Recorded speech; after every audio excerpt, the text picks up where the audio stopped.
They were warrior monks, armed to the teeth, sworn to poverty, and backed by the most powerful institution in Europe, the Catholic Church. Their rise was meteoric, their influence unmatched, and their fall sudden, brutal, shrouded in silence. The Knights Templar were more than a medieval military order.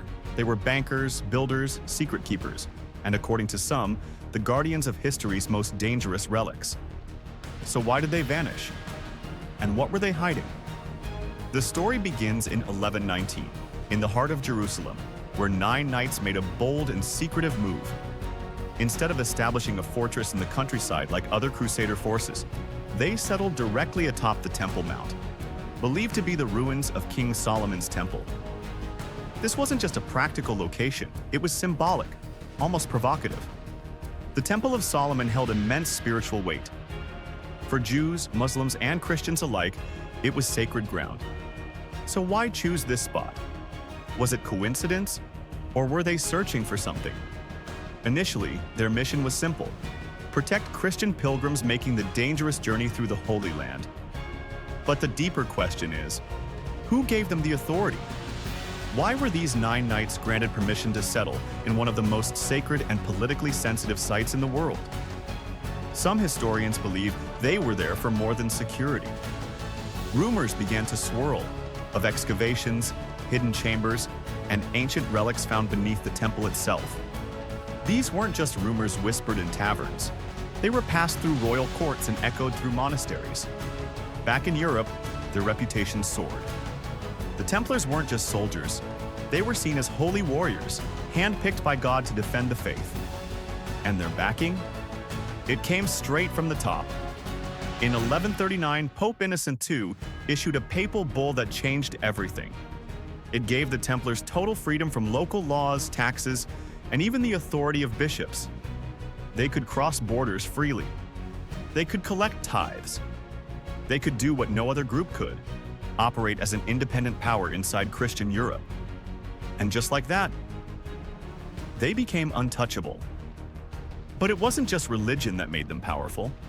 The Templars were innovators in a completely different arena: finance.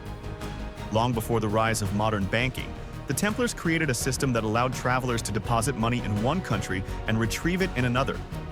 Pilgrims going to Jerusalem didn't have to carry gold through bandit-filled territories. Instead, they received a letter of credit, an early version of today's traveler's checks. And while those pilgrims journeyed across continents, the Templars used their money in trade, investments, and land development. Their banking system wasn't just convenient, it was revolutionary. Kings began borrowing money from the Templars. Nobles stored their wealth in Templar commanderies.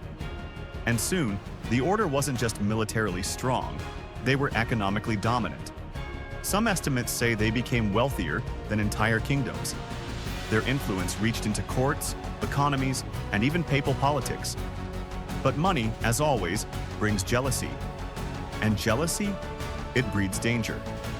Still, the Templars were more than accountants and knights. They were builders, visionaries, and deeply spiritual men, at least on the surface. Their fortresses stretched from England to Jerusalem, designed with strategic genius and intimidating architecture.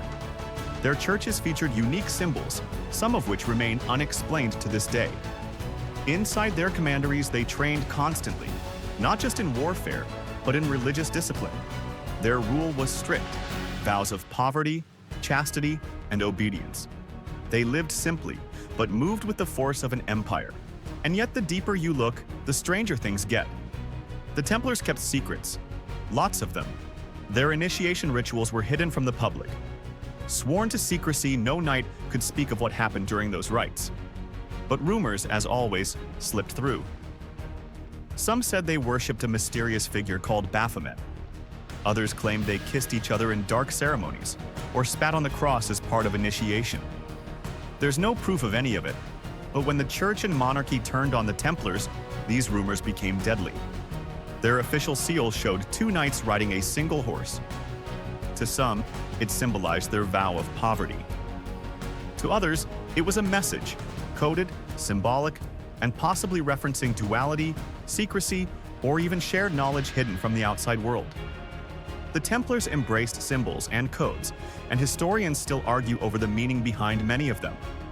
Were these men just devoted monks? Or were they part of something far more esoteric? And then, everything changed. On the morning of October 13th, 1307, Friday the 13th, King Philip IV of France made his move. He ordered the arrest of every Templar in France, accusing them of heresy, corruption, and sacrilege. The move was sudden and brutal.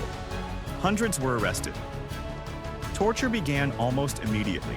Confessions were extracted under pain and fire, some admitting to acts they may never have committed. Grand Master Jacques de Molay was among those captured, and years later, he was burned at the stake while proclaiming his innocence. That date, Friday the 13th, has lived on in superstition, but few people know it traces back to the destruction of the Templars. And while King Philip claimed moral outrage, most believe his real motive was money. He owed the Templars a massive debt, and wiping them out was the easiest way to erase it. But what happened to the Templar treasure? That's where the mystery explodes. At the time of the arrests, the Templars controlled untold wealth: gold, silver, sacred relics, and ancient documents. But when royal officials stormed their treasuries, they found them empty. The treasure was gone. No one knows where it went. Some say it was smuggled out in the dead of night. Others claim it was buried beneath churches, castles, or even the ocean floor. Theories stretch as far as Scotland, Switzerland, and the New World. Some believe the Templars didn't just protect material riches, but knowledge.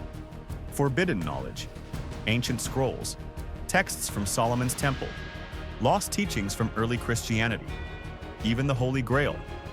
The belief that the Templars found and protected this knowledge has fueled countless legends, books, and films. And while historians argue over the facts, the allure of the myth remains irresistible. After the order was dissolved, the Vatican tried to erase the Templars from history.